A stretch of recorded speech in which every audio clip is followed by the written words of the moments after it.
Hi student, मैं सुनील सैनी आप सभी का अपने YouTube चैनल पर हार्दिक स्वागत करता हूं। आज की इस क्लास में हम स्टडी करेंगे कूलाम के नियम के बारे में। आज के इस क्लास में हम कूलाम के नियम तथा कूलाम के नियम का सदिश निरूपण पढ़ेंगे। तो देखो, हम पढ़ते हैं कूलाम का नियम। कि कूलाम का नियम क्या होता है कि वैज्ञानिक कूलाम ने दो स्थिर बिंदुवत आवेश लिए, दो स्थिर बिंदुवत आवेश, एक Q1 दूसरा कौन सा लिया Q2, जो कि एक दूसरे से स्मॉल r दूरी पर स्थित हैं, जो कि एक दूसरे से कितनी दूरी पर स्थित हैं? स्मॉल r दूरी पर। तो उनके मध्य लगने वाला बल किसके नियम से ज्ञात करते हैं? कूलाम के नियम की सहायता से ज्ञात करते हैं। देखो, वैज्ञानिक कूलाम ने क्या नियम दिया कि इस नियम के अनुसार किन्हीं दो स्थिर बिंदुवत आवेशों के मध्य, इस नियम के अनुसार किन्हीं दो स्थिर बिंदुवत आवेशों के मध्य लगने वाला आकर्षण या प्रतिकर्षण बल, जिसे हम कहते हैं स्थिर वैद्युत बल, उन दोनों आवेशों के परिमाण के गुणनफल के कैसे होता है? समानुपाती होता है। उन दोनों आवेशों के परिमाण के गुणनफल के कैसे होता है? समानुपाती, तथा उनके मध्य की दूरी के वर्ग के व्युत्क्रमानुपाती होता है, जिसे हम कूलाम का नियम कहते हैं। यानी वैज्ञानिक कूलाम ने दो स्थिर बिंदुवत आवेशों के मध्य लगने वाले आकर्षण बल या प्रतिकर्षण बल के लिए नियम दिया। क्योंकि दो आवेश हैं, उनके मध्य या तो आकर्षण बल लग सकता है या कैसा बल लग सकता है? प्रतिकर्षण। जो कि दोनों आवेश कैसे होते हैं? स्थिर और बिंदुवत। तो देखो, इसकी परिभाषा क्या बनती है कूलाम के नियम की कि इस नियम के अनुसार किन्हीं दो स्थिर बिंदुवत आवेशों के मध्य, इस नियम के अनुसार किन्हीं दो स्थिर बिंदुवत आवेशों के मध्य लगने वाला आकर्षण या प्रतिकर्षण बल, ब्रैकेट में देंगे स्थिर वैद्युत बल, उन दोनों आवेशों के परिमाण के गुणनफल के समानुपाती होता है तथा उनके मध्य की दूरी के वर्ग के व्युत्क्रमानुपाती होता है, जिसे हम कूलाम का नियम कहते हैं। तो कूलाम के नियम के अकॉर्डिंग क्या हुआ? F समानुपाती mode of Q1 mode of Q2 upon कितना हो गया? R square. हम जानते हैं समानुपाती घटाते हैं कि नियतांक आता है, यहाँ पर नियतांक आता है K। तो फॉर्मूला क्या हो गया? F equal to K Q1 Q2 upon R square. ये हो गया कूलाम के नियम से स्थिर वैद्युत बल का फॉर्मूला या आकर्षण या प्रतिकर्षण बल का फॉर्मूला। जहां K क्या है? एक समानुपाती नियतांक है, जिसे हम स्थिर वैद्युत बल नियतांक कहते हैं। स्थिर वैद्युत बल नियतांक कहते हैं, है ना। K क्या है? समानुपाती नियतांक है, जिसे क्या कहते हैं? स्थिर वैद्युत बल नियतांक कहते हैं। एक चीज और याद रखनी है यहां पर हमें, वो क्या है? किस कूलाम के नियम में जो स्थिर वैद्युत बल होता है उसकी दिशा क्या होती है? तो ध्यान रखना, बल की दिशा क्या होती है? दोनों आवेशों को मिलाने वाली दूरी के अनुदिश होती है। मिलाने वाली दूरी के अनुदिश होती है। यानी कूलाम नियम में जो स्थिर वैद्युत बल होता है उसकी दिशा क्या होती है? दोनों आवेशों को मिलाने वाली दूरी के अनुदिश, यानी दोनों आवेशों को जिस दूरी से मिलाएंगे उसके अनुदिश क्या होती है? स्थिर वैद्युत बल की दिशा या कूलाम बल की दिशा होती है।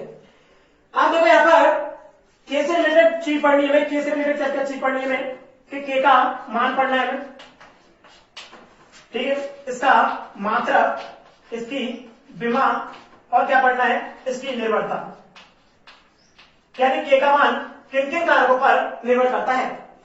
तो देखो, सबसे पहले हम पढ़ते हैं K का मान। तो K इक्वल टू होता है 1/4 pi epsilon naught. K equal to क्या होता है? 1/4 पाई एप्सिलॉन नॉट। इसकी वैल्यू कितनी होती है? 9 इंटू 10⁹। अब K की मात्रक की बात करें तो देखो, यहां से K का मात्रक देखें तो K इक्वल टू कितना हुआ? F into R square upon Q1 Q2। तो F मात्रक क्या हो गई? Newton into R square metre square. नीचे बचे क्या हो गई? Q1 Q2। तो Q1 का मात्रक क्या हुआ? कूलाम। और Q2 का मात्रक भी क्या होगा? कूलाम। तो मात्रक क्या हो जाएगा? Coulomb square. तो K का मान हो गया 9×10⁹ newton into metre square upon कितना? Coulomb square. तो K का मान हो गया। मात्रक की बात करें तो मात्रक क्या हो जाएगा? Newton into metre square upon कितना हो जाएगा? Coulomb square. अब बात करें विमा की, किसकी? K की विमा। कि देखो, K की विमा क्या होगी भाई? हम जानते हैं कि न्यूटन बल की विमा कितनी होती है भाई? M1 L1 T-2। Metre square कितनी होगी भाई?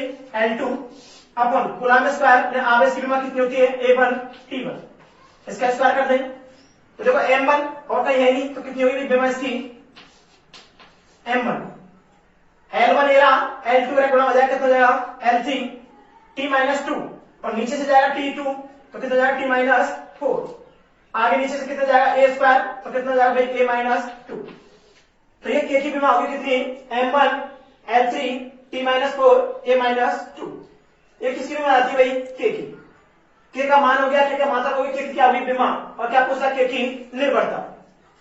K की निर्भरता का मतलब है कि K का मान किन किन राशियों पर निर्भर करता है, K का मान किन किन राशि पर निर्भर करता है। तो देखते हैं यहाँ पर K स्क्वायर कितना है 1/4 पाई एप्सिलॉन नॉट, जहां पर एप्सिलॉन नॉट होती है वायु या निर्वात की विद्युतशीलता, एप्सिलॉन नॉट क्या होती है वायु या निर्वात की विद्युतशीलता। जो वायु या निर्वात की विद्युतशीलता होती है वो माध्यम की प्रकृति पर निर्भर करती है, वायु या निर्वात की विद्युतशीलता है वो किस पर निर्भर करती है माध्यम की प्रकृति पर। तो K की निर्भरता देखो, K की निर्भरता में क्या लिखते हैं हम कि K किन राशि पर निर्भर करता है, नंबर 1 माध्यम की प्रकृति पर, माध्यम की प्रकृति पर निर्भर करता है, दूसरा किस पर निर्भर करता है मापन की पद्धति पर, मापन की पद्धति पर या मात्रक की पद्धति पर, क्योंकि यदि यहां से हम एमकेएस पद्धति से मात्रक को सीजीएस पद्धति में चेंज करते हैं तो उसकी वैल्यू क्या जाती है चेंज। तो K का मान दो राशि पर निर्भर करता है, माध्यम की प्रकृति पर और दूसरा मापन या मात्रक की पद्धति पर निर्भर करता है। देखो हमने पढ़े K के मान, उसके मात्रक, उसकी विमा और उसकी निर्भरता। इसके बाद हम पढ़ते हैं एप्सिलॉन नॉट जो वायु या निर्वात की विद्युतशीलता है, उसका मान क्या होता है, उसका मात्रक क्या होता है और उसकी विमा क्या होती है। तो देखो एप्सिलॉन नॉट है वायु या निर्वात की विद्युतशीलता, उसकी वैल्यू कितनी होती है 8.85 इंटू 10⁻12। इसका मात्रक क्या होता है coulomb square upon newton into metre square. इसका मात्रक क्या होता है भाई coulomb square upon newton into metre square. अब बात करें इसके मात्रक की, तो मात्रक क्या होगा एप्सिलॉन नॉट का coulomb square upon newton into कितना जाता है मीटर स्क्वायर। अब बात करें विमा की, तो विमा तो देखो यहाँ पर जो एप्सिलॉन नॉट का मात्रक होता है coulomb square upon newton into metre square, वो क्या होता है जो K का मात्रक होता है उसका क्या होता है उल्टा होता है। तो अभी हमने पढ़ी थी K की विमा, कि K की विमा क्या थी भाई N1 कितनी थी अपने पास L3 T-4 और कितनी थी A-2। इसका क्या कर देते हैं उल्टा, क्योंकि मात्रक उल्टा हो रहा है तो विमा भी क्या जाएगी उल्टी। इसका मतलब क्या है जो वैल्यू प्लस में है उसको माइनस में कर दो, माइनस वाली वैल्यू किस में कर देते हैं प्लस में। तो इसकी विमा कितनी जाएगी एप्सिलॉन नॉट की M-1 L-3 T4 और कितनी आती है A2। ये किसकी विमा आती है एप्सिलॉन नॉट। हमने पढ़े एप्सिलॉन नॉट का मान हो गया, ये उसका मात्रक हो गया, क्या हो गया विमा। तो हमने ये कूलाम का नियम था। अब जब इसके बाद हम देखते हैं कि कूलाम का नियम यानी वायु या निर्वात में दो आवेश स्थित हैं, किसमें भाई वायु या निर्वात। वायु या निर्वात में दो आवेशों के मध्य बल, दो आवेशों के मध्य बल।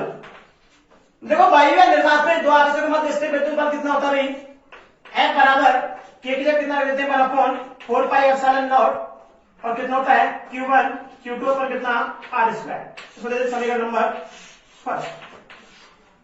ये हो जाता है वायु या निर्वात में दो आवेशों के मध्य चले जाए उनके पास बल। अब निकालते हैं यदि कोई माध्यम में स्थित आवेशों के मध्य तब बल कितना होगा। तो यदि भाई माध्यम में स्थित विद्युत बल, देखो माध्यम में स्थित विद्युत बल है, माध्यम में दो आवेशों के मध्य बल क्या होता है उसको व्यक्त करते हैं एफएम से, यानी मीडियम हो गया माध्यम, इसने किसी व्यक्त कर दिया एफएम से। इसका होता है 1/4 पाई एप्सिलॉन m, क्या हो गया नॉट की जगह कितना कर दिया m माध्यम आ गया और क्या होगा भाई Q1 Q2 अपन कितना R स्क्वायर। एक चीज हम जानते भाई परावैद्युतांक पढ़ा हमने, परावैद्युतांक।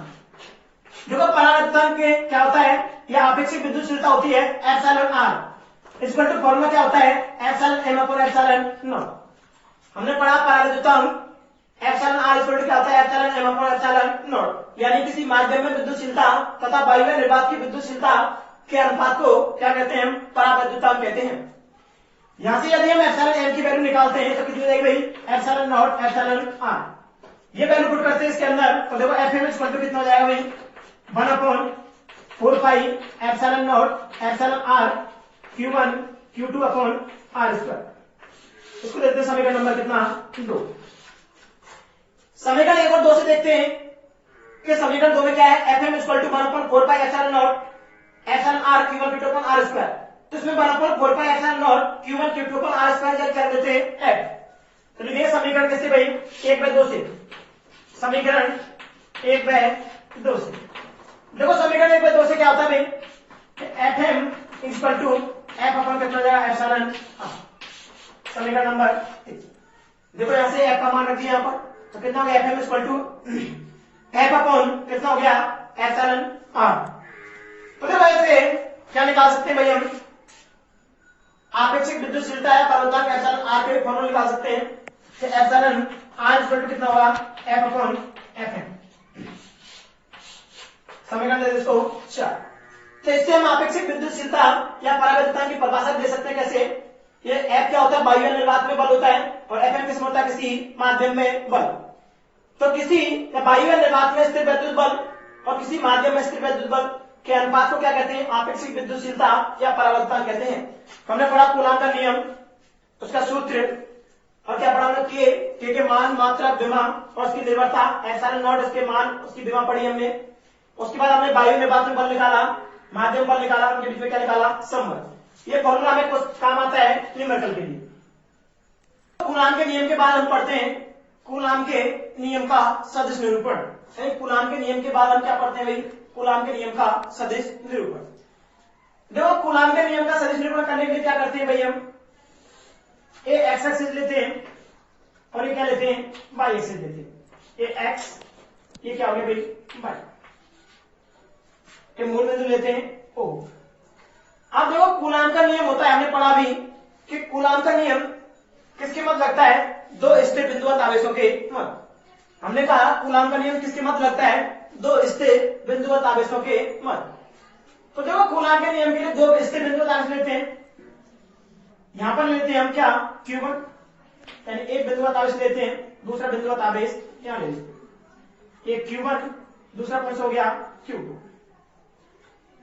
आप देखते हैं Q1 है, उसके मूल बिंदु O के सापेक्ष स्थिति सदिश कितना मान लेते हैं? R1 vector. तथा जो आवेश Q है, Q2 है, उसका मूल बिंदु O के सापेक्ष स्थिति सदिश कितना लेते हैं? R2 vector. हम जानते हैं कूलॉम के नियम का सदिश निरूपण पढ़ रहे हैं तो कूलॉम के नियम में पढ़ा कि कूलॉम के नियम में बल क्या होता है? दोनों आवेशों के गुणनफल के समानुपाती होता है और उनके मध्य की दूरी के वर्ग के कैसे होता है? व्युत्पन्नपाती। यानी क्या चाहिए हमें? उनके मध्य की दूरी। आप देखते हैं Q1 आवेश के कारण Q2 आवेश में बल कहां लगेगा भाई? दोनों प्लस है तो कहां लगेगा? बाहर की ओर। तो देखो Q1 से Q2 को मिलाते हैं, ये Q1 से Q2 मिलाया, ये बाहर की ओर क्या होगी इसकी दिशा? इसको नाम क्या देते हैं? F21 vector. यानी Q1 के कारण Q2 पर बल कितना हो गया? F21 vector. दिशा देखते हैं भाई, Q1 से Q2 को मिलाते हैं। इधर हमने कहा था कूलॉम के नियम में कि कूलॉम बल या स्थिर विद्युत बल की दिशा क्या होती है? दोनों आवेशों को मिलाने वाली दूरी के अनुदिश। हम Q1 से Q2 को मिला रहे हैं तो ये दूरी होगी इसकी। वैसे भी देखते हैं प्लस है, प्रतिकर्षण बल लगे कहां लगेगा? बाहर की ओर। सेम इसी की तरह Q2 के कारण Q1 पर बल निकालते हैं तो Q2 के कारण Q1 पर बल कितना हो जाता है भाई? F12 vector. क्या हो गया? F12 vector. हाँ देखो यदि हम इस दूरी की बात करते हैं तो देखो यहां पर दूरी कि यदि Q1 से Q2 पर जाते हैं तो यहां पर दूरी लेते हैं R21 वेक्टर। क्या लेंगे? R21 वेक्टर, यानी इधर जाते हैं तब। और यदि हम Q2 से किधर जाते हैं? Q1 की ओर, तो दूरी क्या लेंगे यहां पर? R12 vector. कर लेते हैं R12 वेक्टर। ये हो जाता है कूलॉम के नियम के सदिश निरूपण का डायग्राम। देखो इसमें क्या लिखते हैं भाई कि चित्रानुसार मूल बिंदु O पर या चित्रानुसार दो बिंदु आवेश Q1 व Q2 है। चित्रानुसार दो स्थिर बिंदु आवेश Q1 व Q2 है जिनके मूल बिंदु O के सापेक्ष स्थिति सदिश क्रम से R1 वेक्टर तथा R2 वेक्टर है। जिनके मूल बिंदु O के सापेक्ष स्थिति सदिश क्रम से R1 वेक्टर तथा R2 वेक्टर है तथा Q1 आवेश के कारण Q2 आवेश पर बल कितना है? F21 वेक्टर तथा Q2 आवेश के कारण Q1 आवेश पर कितना है, F12 वेक्टर है। हमने कहा इसकी भाषा में क्या लिखते हैं कि चित्रानुसार दो स्थिर बिंदुवत आवेश Q1 में Q2 है, जिनके मूल बिंदुओं के सापेक्ष स्थित सदिश क्रम से R1 वेक्टर तथा R2 वेक्टर है। Q1 आवेश के कारण Q2 आवेश पर कितना है, F21 वेक्टर है तथा Q2 आवेश के कारण Q1 आवेश पर कितना है, F12 वेक्टर है। तो हमें F21 वेक्टर तथा F12 वेक्टर के निकालने मान निकालने हैं। तो देखो बल निकालने के लिए हमें क्या चाहिए, इन दोनों आवेशों के मध्य की दूरी। आप देखो क्या सदिश निरूपण कर रहे हैं, तो सदिश निरूपण करने के लिए क्या है यहाँ पर सदिश संयोजन के नियम, और ये क्या बन रहा है, त्रिभुज। ये क्या भाई, त्रिभुज। तो इसमें यदि हम पहले Q1 पर जाते हैं, फिर किस पे जाते हैं, Q2 पर, यानी Q1 के कारण Q2 पर क्या निकालते हैं, बल निकालते हैं। तो देखो क्या लगाएंगे, हमें दूरी चाहिए R21, और यदि Q2 के कारण Q1 पर निकालेंगे, दूरी कौन सी निकालेंगे, R12। तो देखो क्या करते हैं भाई, हम R21 चाहिए हमें, तो क्या लगाते हैं, त्रिभुज का नियम। तो क्या लिखेंगे भाई, त्रिभुज के नियम से, त्रिभुज के नियम से। ये होता है सदिश संयोजन के त्रिभुज का नियम। देखो सदिश संयोजन के त्रिभुज का नियम क्या होता है, हमने 11th क्लास में पढ़ा है कि यदि त्रिभुज की दो किरमांतर भुजा, यदि त्रिभुज की दो किरमांतर भुजा दो सदिशों को व्यक्त करती है, तो उसकी तीसरी भुजा परिणामी सदिश के परिमाण में दिशा को व्यक्त करती है।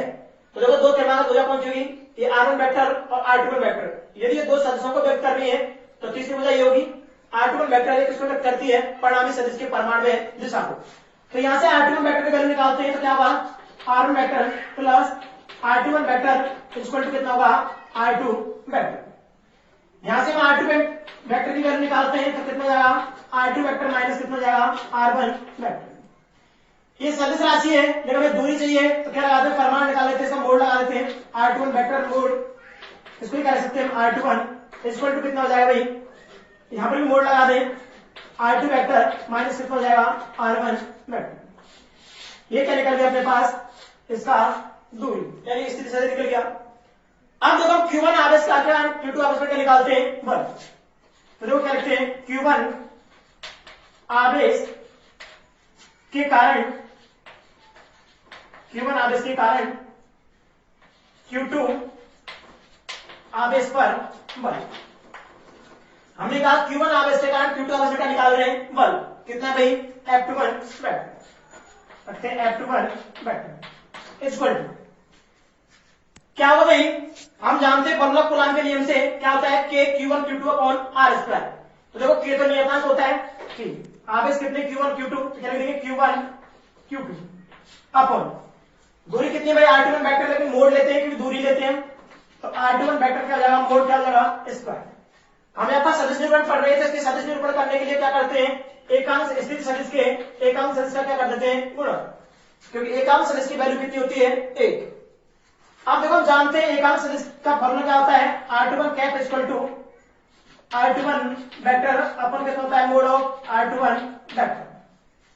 वैल्यू रखते हैं हम R21 की, तो क्या आ जाएगा भाई, F21 वेक्टर इक्वल टू कितना जाएगा, K Q1 Q2 upon mod of, देखो R21 वेक्टर का स्क्वायर पहले से ही और आ जाएगा, कितना जाएगा, Q।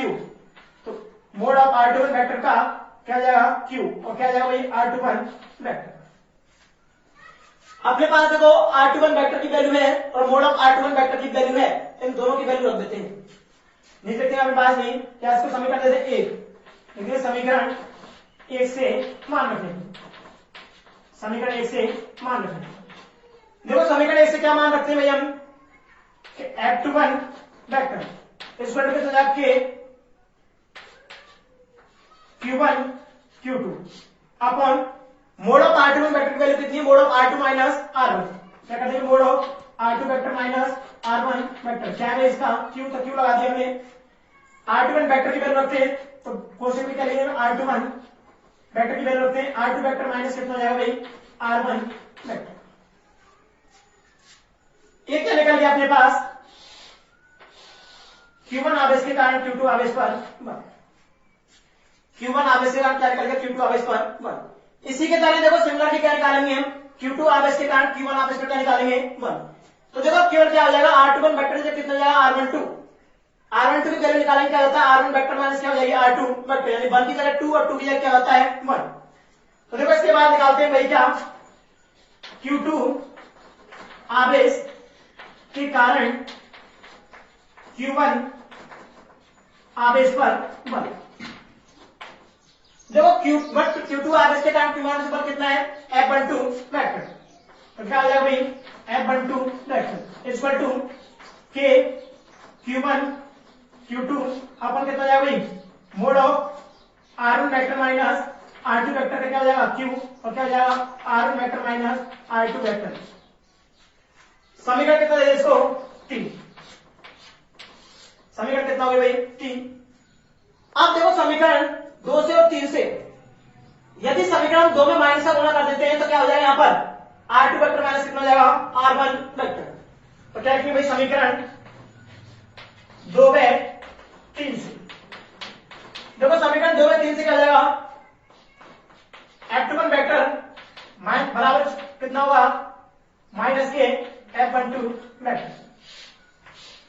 समीकरण कितना हो गया भाई, चलो देखो उधर भी हम कूलाम के नियम का सदिश निरूपण पढ़ रहे थे, तो उसके लिए हमने दो स्थिर बिंदु आज लिखे Q1 और Q2, जिनके मूल बिंदुओं के सापेक्ष स्थिर सदिश माने में R1 vector R2 vector, Q1 आवेश के कारण Q2 आवेश बल कितना था F21 वेक्टर, तथा Q2 के कारण Q1 पर बल कितना था F12 वेक्टर। तो हमें दूरी निकालेंगे, क्या लगाया, त्रिभुज का नियम। ये त्रिभुज का नियम लगाया कि हमने कहा है दो किनारों भुजा है, यदि दो सदिशों को व्यक्त करती है तीसरी भुजा किसको व्यक्त करेगी, परिणामी सदिश के परिमाणीय दिशा को। तो हमने लिखा त्रिभुज के नियम से R1 vector plus R21 vector equal to कितना हो गया R2 वेक्टर। हमें दूरी चाहिए थी R21 वेक्टर की, तो R21 वेक्टर इक्वल टू कितना हो गया R2 vector minus R1 vector. यहां से हमने इसकी दूरी निकालेंगे, इसका परिमाण निकाला, क्योंकि दूरी अदिश राशि है तो मोड़ लगा दी हमने। तो mod of R21 vector equal to कितना हो गया R21, इसको R21 लिख सकते हैं इक्वल टू, इधर भी क्या लगा दिया हमने मोड। इसको समीकरण नंबर दे देते हमने 1। Q1 आवेश के कारण Q2 आवेश वेक्टर निकाल रहे हैं बल। सबसे पहले हम Q1 आवेश के कारण Q2 आवेश वेक्टर निकाल रहे हैं बल। तो हम जानते हैं कूलाम के नियम से कि बल का फॉर्मूला क्या होता है, F equal to K Q1 Q2 upon R square. तो देखो Q1 के कारण Q2 पर बल कितना है F21 इक्वल टू, हम जानते हैं K Q1 Q2, क्योंकि आवेश दोनों Q1 Q2 ही है, तो क्या फॉर्मूला होगा K Q1 Q2 अपन R स्क्वायर होता है, दूरी कितनी है R21, मोड़ लगा दिया हमने, मोड ऑफ R21 वेक्टर क्या हो गया स्क्वायर। सदिश निरूपण कर रहे हैं इसलिए क्या लगा दी, इसका एकांक सदिश कितना लगा दी R21 कैप। हम जानते हैं एकांक सदिश का फॉर्मूला होता है सदिश बटे परिमाण। तो R21 कैप इक्वल टू कितना हो गया R21 वेक्टर अपन कितना हो गया मोड ऑफ R21। यहां से हमने R21 कैप की वैल्यू रख दी, कि फॉर्मूला आगे अपने पास स्क्वायर पहले से एक और आगे मोड कितना हो गया Q। अपने पास मोड ऑफ R21 वेक्टर की वैल्यू भी है और R21 वेक्टर की वैल्यू भी है, तो वैल्यू रख दी समीकरण 1 से। तो फॉर्मूला आगे अपने पास F21 equal to K Q1 Q2 upon mod of R2 vector minus R1 vector, क्या हो गया Q R2 वेक्टर माइनस कितना आ गया R1 वेक्टर। अब देखो जैसे हमने Q1 के कारण Q2 पर निकाला, सिमिलरली यानी समान रूप से क्या निकाल लेते हैं भाई, Q2 आवेश के कारण Q1 आवेश का निकाल लेते हैं बल। तो देखो क्या कर देंगे, Q2 के कारण